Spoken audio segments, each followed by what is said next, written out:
anything else in the known universe, bringing together thousands of different alien species from every corner of the galaxy. They had built cities that floated between stars. They had created technology that could bend reality itself. They had achieved peace across countless worlds. But even the assembly had its mysteries.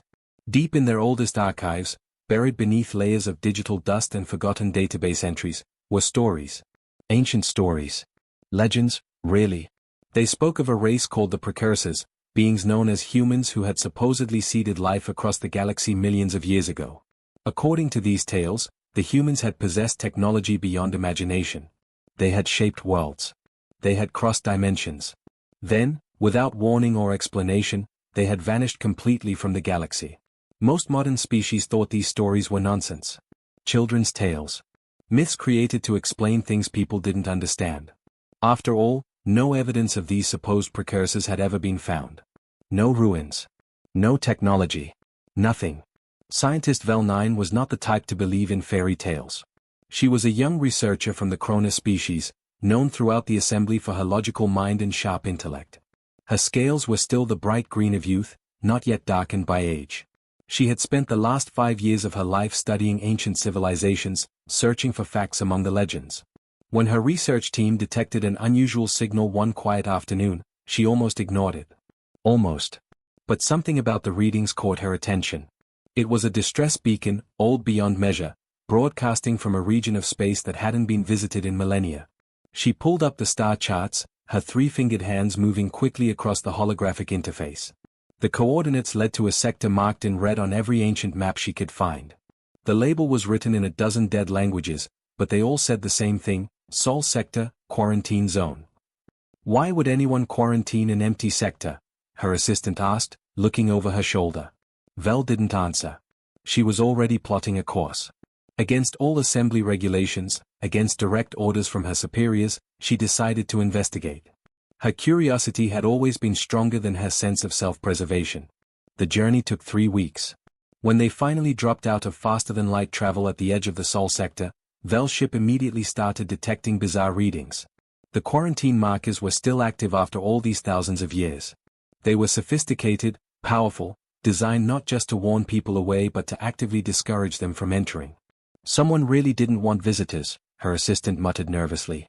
They pressed forward carefully, following the ancient distress beacon deeper into the system. And that's when they found it.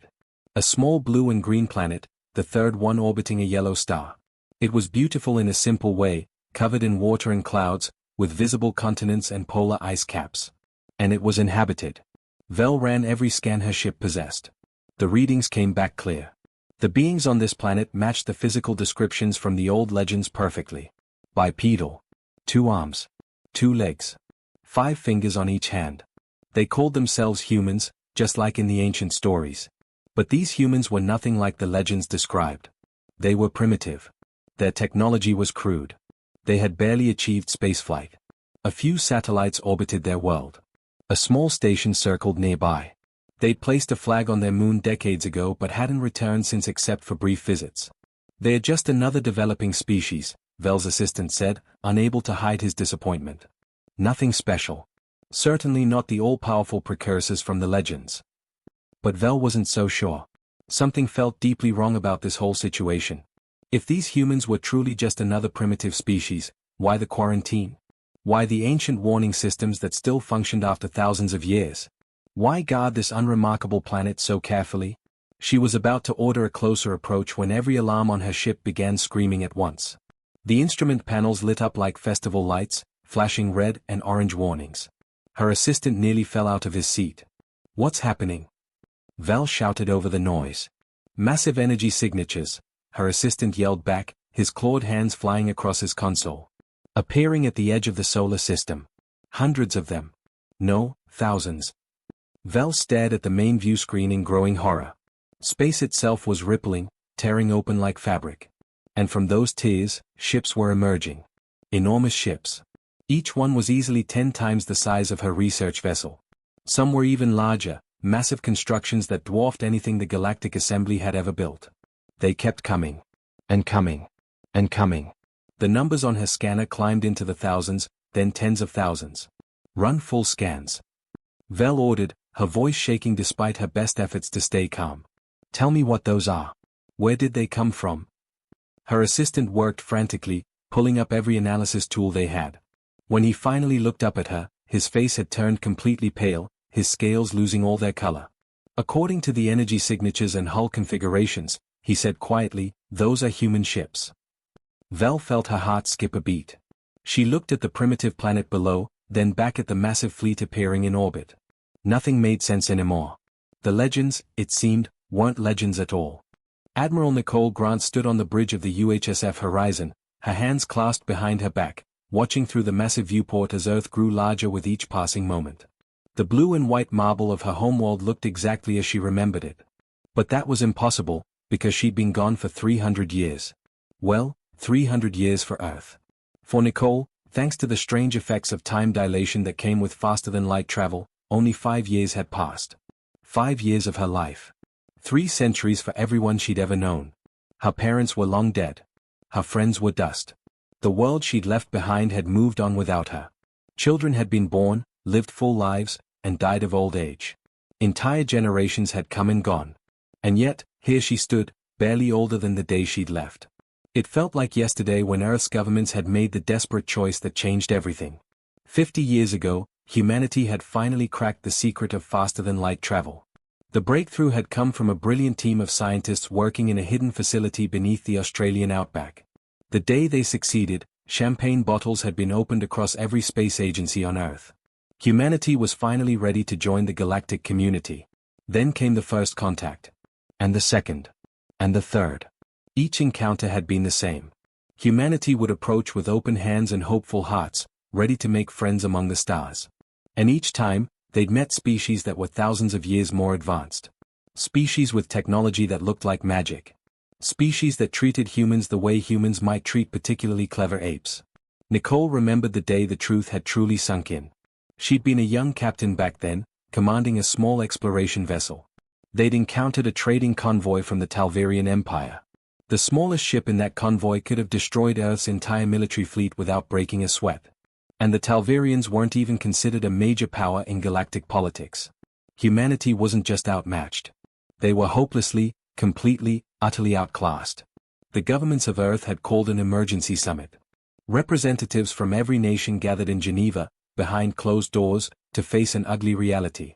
If humanity revealed its true capabilities, if they showed the galaxy they were developing advanced technology, they would become a target. Or worse, they'd be absorbed into some alien empire as a client species, never to be truly free. So Earth's leaders had made a choice that still made Nicole's chest ache when she thought about it. They would hide. They would send colony ships into the deepest, darkest parts of unexplored space using experimental drives that could cross vast distances. Those colonies would grow in secret, far from prying alien eyes. They would scavenge abandoned alien worlds for technology. They would learn. They would build. They would become strong. Meanwhile, Earth itself would stay exactly as it appeared. Primitive. Harmless. A backward little world that posed no threat to anyone. A decoy to keep the galaxy's attention away from what humanity was really doing out in the dark. Nicole had volunteered for the first colony fleet. She'd kissed her mother goodbye, promised to write even though she knew the letters would never arrive in time to matter, and boarded the colony ship Endeavour. They'd jumped into the unknown, not knowing if they'd survive, not knowing if they'd ever see home again. Now, 50 years later, the colonies had returned. And they hadn't come back empty-handed. 10,000 warships filled the space around Earth. Each one was a masterpiece of engineering, built from technology humanity had found on dead worlds and reverse-engineered in secret laboratories. Some designs came from the ruins of civilizations that had fallen millions of years ago. Others were purely human innovations, built from scratch by brilliant minds who'd grown up knowing Earth only as a distant legend. And the people crewing those ships? Millions of humans who'd been born in the colonies. Children and grandchildren of the original volunteers. People who'd never breathed Earth's air or felt its gravity. People who called distant stars home but still considered themselves human, still felt that connection to the blue world their ancestors had left behind. "Captain Peters," Nicole said, her voice cutting through the quiet murmur of bridge activity. "Secure that alien research vessel. Bring their crew aboard. Gently. We're not barbarians." "Yes, Admiral," Captain Peters replied from the tactical station. Within an hour, the alien scientists stood in the Horizon's main conference room. They were surrounded by human soldiers, though Nicole had made sure her people kept their weapons holstered. She wanted to talk, not terrorize. At least not yet. The lead alien, who'd identified herself as Vel 9, looked nervous. Her scales had turned a sickly pale color. Her assistant was practically trembling. Nicole sat down across from them, her uniform crisp and professional. She studied Vel for a long moment before speaking. "Why was Earth left alone?" she asked, her voice cold enough to frost the air. "Why was my homeworld marked as a quarantine zone? Who gave you the right to seal us away?" Vel's translator device worked frantically, converting her clicks and whistles into English. "We, the Assembly, found Earth 2,000 years ago. Your people were still primitive then. Still fighting with swords and arrows. The Council debated what to do with you." "And what did they decide?" "You were declared a preservation world," Vel said quietly. "A living museum. You matched the descriptions from our oldest legends, you see. The precursors. We thought you might be their descendants. Sacred. Ancient. So the Council decided to protect you. To watch over you. To make sure no harm came to your world." Nicole's jaw clenched. "Protect us?" "Yes. We've been studying you for 2 millennia. Watching your progress. Making sure no aggressive species found you. We thought we were doing the right thing." "You watched us suffer," Nicole interrupted, her voice dropping to a dangerous whisper. "For 2,000 years, you watched. You saw our wars. Our plagues. Our famines. You watched billions die from diseases you could have cured with a wave of your hand. You watched us struggle and fight and bleed. And you did nothing." Commander Brian Wells sat hunched over a dusty terminal in the deepest level of the Galactic Assembly's central archives. The room was cold and dark, lit only by the glow of ancient screens that probably hadn't been turned on in thousands of years. Somewhere far above him, 500,000 alien warships surrounded the human fleet, weapons charged and ready to fire. Admiral Grant had refused their demands to surrender. She'd bought them time, but not much. Brian figured he had maybe 6 hours before someone started shooting. 6 hours to find answers that might prevent a war humanity couldn't win. His eyes burned from staring at the screens. He'd been reading for 4 hours straight, digging through files written in languages so old that even the Assembly's best translation software struggled to make sense of them. Most of it was bureaucratic nonsense. Trade agreements. Border disputes. The boring stuff that every government produced. But then he found something different. A file marked with warning symbols in at least 20 different extinct languages. A file that had been deliberately buried, hidden under layers of security that had decayed over millions of years. Brian's hands shook as he opened it. At first, he couldn't understand what he was seeing. Images of battles. Massive fleets clashing across the stars. Worlds burning. Space itself seeming to tear apart. "Found something," he said into his communicator, his voice barely above a whisper. "Admiral, you need to see this right now." On the bridge of the Horizon, Admiral Nicole Grant looked up from the tactical display showing the alien fleet surrounding them. "What is it, Commander?" Just look. I'm sending it to your main screen." The bridge's massive view screen flickered, and suddenly everyone was staring at what Brian had found. Ancient records appeared, written in languages that hurt to look at. Images flickered past, each one more horrifying than the last. Battle scenes. Planets cracking apart. Stars going dark. And at the center of it all, standing against the darkness, were figures that looked unmistakably human.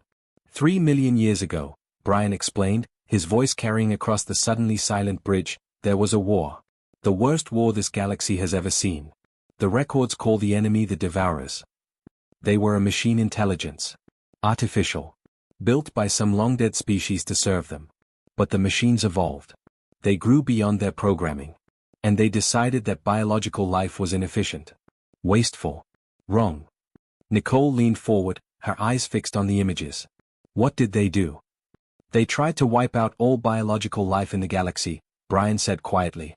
Every living thing. Every species. Every world. The records say they nearly succeeded. 90% of all species died in the first century of the war. Entire civilizations were erased. Thousands of worlds burned. Captain Peters, standing at the tactical station, spoke up. How did anyone survive? That's the thing, Brian said, and Nicole could hear the awe in his voice. Someone fought back. Someone not only survived but actually started winning. And according to these records, that someone was us. was humans. The bridge erupted into shocked murmurs.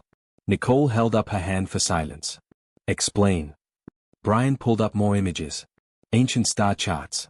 Battle formations. Weapon designs that looked both primitive and incredibly advanced at the same time. Humans weren't descendants of some ancient precursor race. We were the precursors.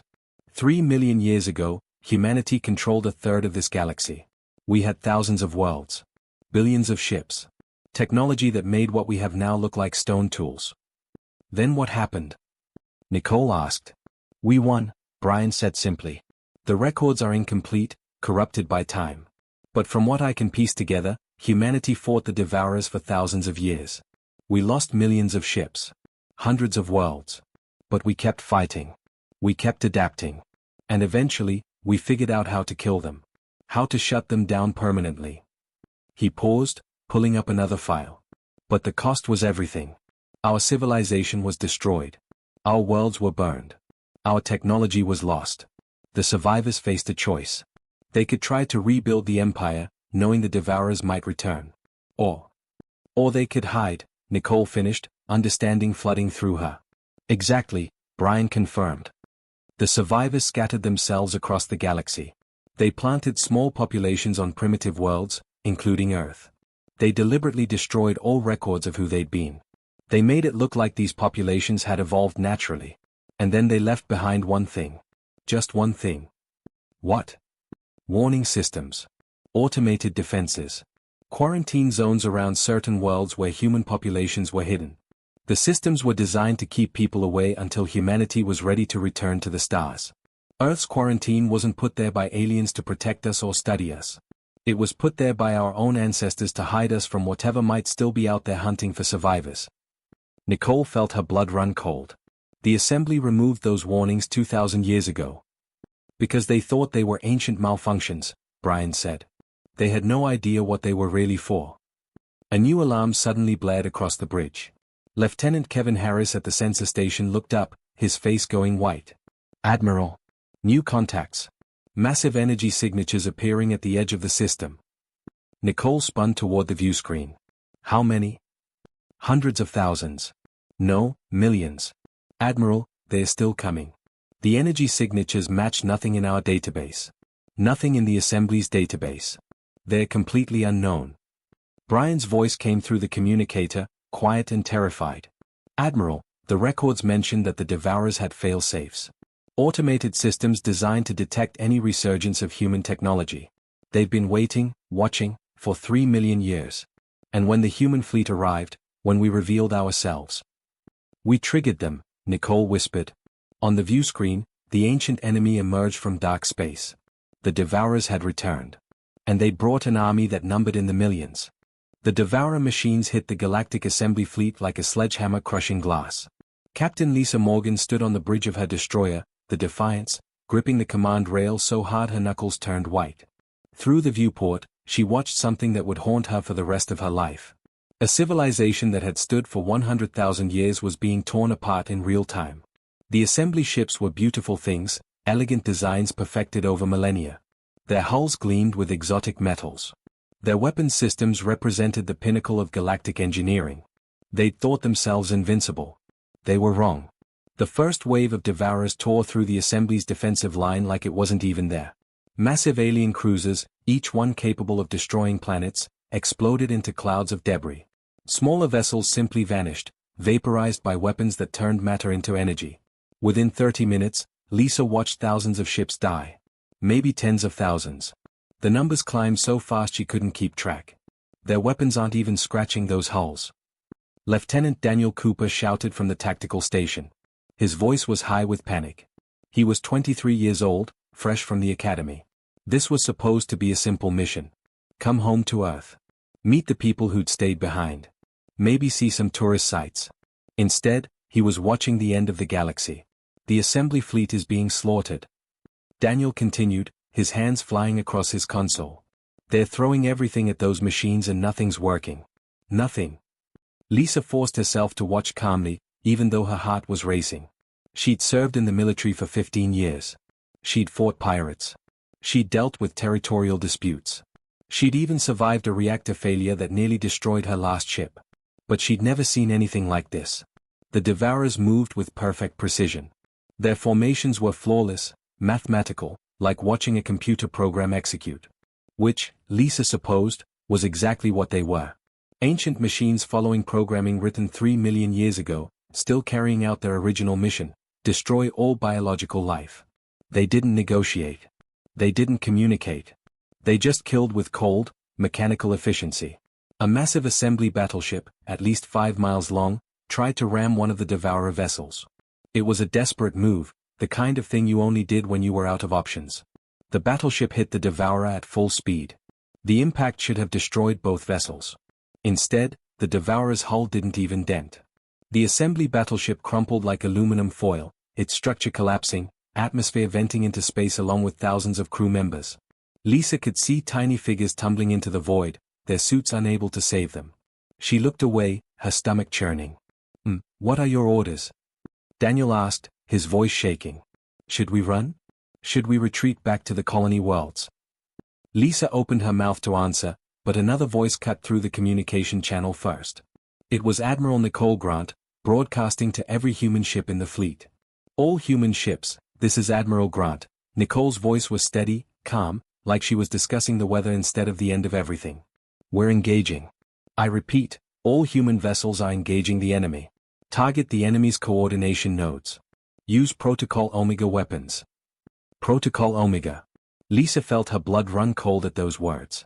They'd found the Protocol Omega weapons in ancient vaults on the colony worlds. Weapons that had been sealed away, hidden, waiting for 3 million years. When the scientists had first opened those vaults, they'd found installation instructions, targeting data, everything needed to use them. It was like someone had known this day would come.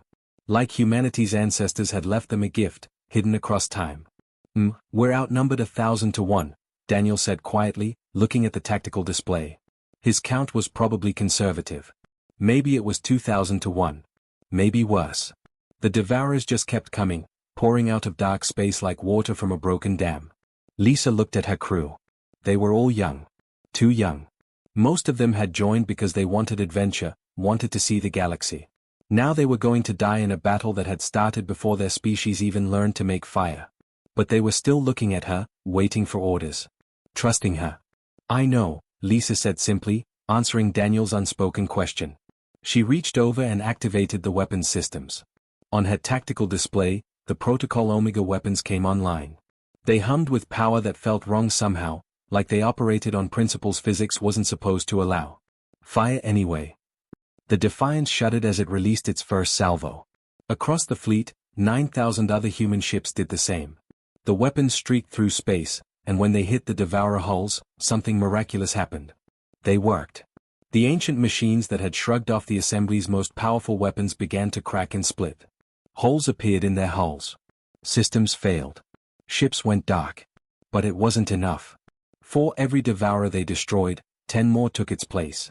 The human fleet pushed forward anyway, firing continuously, refusing to retreat even as ships exploded around them. Lisa watched the Valiant, a cruiser she'd served on years ago, take a direct hit. It broke in half, both pieces spinning away. She watched the Guardian, commanded by her friend Captain Thompson, deliberately ram a Devourer ship when its weapons failed. Both vessels vanished in a flash of light. "All ships, form up on me," Admiral Grant's voice commanded. "We're going straight through. We end this now." Lisa smiled grimly. Straight through the enemy fleet. A suicide run. "You heard the Admiral," she said to her crew. "Let's show these machines what humans do when someone threatens our home." The battle raged for 6 hours, stretching across 3 different star systems. Lieutenant Kevin Harris had been at his tactical station on the horizon for all 6 of those hours, never once leaving his post. His uniform was soaked with sweat. His eyes burned from staring at screens. His hands ached from working the controls. But he didn't stop. Couldn't stop. Through his displays, he'd watched half the human fleet die. 5,000 ships. Hundreds of thousands of people. Some of them were friends. Some were family members of people he knew. Each loss registered as a blip disappearing from his screen, and each one felt like a punch to the gut. But the fleet kept fighting. Even when ships were damaged, even when they were out of ammunition, even when retreat would have been the smart choice, they kept fighting. That's what humans did. They didn't know how to quit. Kevin was running another scan of the Devourer formations when something caught his eye. A pattern in their movements. The machines were coordinating perfectly, moving as one unified force across millions of ships. That kind of coordination should have been impossible across such distances. There should have been communication delays, tactical disagreements, something messy and imperfect. But there wasn't. The Devourers moved like a single organism. "Admiral, I found something," Kevin shouted across the bridge. Several officers turned to look at him. The Devourers are using quantum entanglement for fleet coordination. They're all linked together in real time.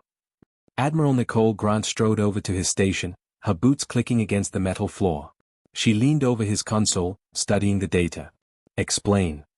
Kevin pulled up a display showing the enemy fleet's communication patterns. "See these quantum signatures? Every Devourer ship is connected to every other ship through quantum entanglement. That's how they coordinate so perfectly. They're not communicating. They're sharing a single networked consciousness. Break that connection, and they become individual ships. Dumb ships. Ships we can actually beat." Nicole's eyes narrowed. "Can we break the link?" "Yes," Kevin said, then hesitated. "But would need to get quantum disruptors into the center of their formation. Right into the heart of their fleet. That's where the primary coordination nodes are located." He looked up at her. "Admiral, that's a suicide run. Any ship that tries to reach the center won't make it back out." For a long moment, Nicole just stared at the tactical display. Kevin could see her doing the math in her head. How many ships would they lose? How many people would die? Was the price worth paying? Then her jaw set in a hard line. "All ships, form up," she broadcast across the fleet-wide channel. "We're going straight through the enemy formation. Prepare quantum disruptors." Captain Robert Chen's voice crackled over the comm from the cruiser Valiant. "Admiral, with respect, this is suicide. We should find another way." "That's an order, Captain," Nicole cut him off. Her voice was ice cold. "We end this now. We end it here. Or our children and grandchildren will be fighting these machines for the next 1,000 years. I won't allow that." The human fleet began to move, forming up into a tight spear formation with the horizon at the tip. 9,000 ships, all that remained of the original 10,000. They turned as one toward the densest part of the Devourer swarm. Kevin activated the quantum disruptors on the horizon. Around the fleet, other ships did the same. These weren't weapons designed to destroy. They were designed to disrupt, to sever the quantum connections holding the Devourer fleet together. But they were short-range. You had to be practically on top of your target to use them. "All ships, maximum speed," Nicole ordered. "Don't stop for anything." The fleet accelerated, driving forward like a spear thrust into flesh. The Devourers immediately recognized the threat and converged on the human vessels. The space around Kevin's view screen filled with enemy fire. Ships exploded on all sides, torn apart by weapons that turned matter into energy. The cruiser Liberty took a direct hit and broke into 3 pieces. The destroyer Fearless lost its engines and tumbled away, crew desperately abandoning ship. The carrier Independence tried to cover the horizon's flank and disappeared in a blinding explosion. But the fleet kept pushing forward. Kevin watched Captain Lisa Morgan on the Defiance deliberately ram her ship into a Devourer cruiser when her weapons failed. Both vessels vanished in a ball of flame. The Guardian, badly damaged and venting atmosphere, accelerated into the enemy formation and self-destructed, taking dozens of Devourer ships with it and clearing a path for the others. People were dying all around them. Good people. Brave people. People who'd volunteered to come home to Earth, never expecting to fight a war that had started 3 million years ago. Entering disruptor range, Kevin reported, his voice surprisingly steady. Through the viewport, he could see the center of the Devourer formation. Massive ships, ancient and terrible, their hulls covered in weapons that had destroyed civilizations. "Fire everything," Nicole ordered. Kevin slammed his hand down on the activation control. The Horizon's quantum disruptors activated. Across the remaining fleet, hundreds of other ships did the same. Invisible waves of disruption swept outward, severing quantum connections that had existed for millions of years. For a moment, nothing happened. Then, slowly, the Devourer fleet began to go silent. Ship after ship stopped moving, their coordination broken, their shared consciousness shattered. 3 million vessels reduced to 3 million individual machines, each one suddenly alone.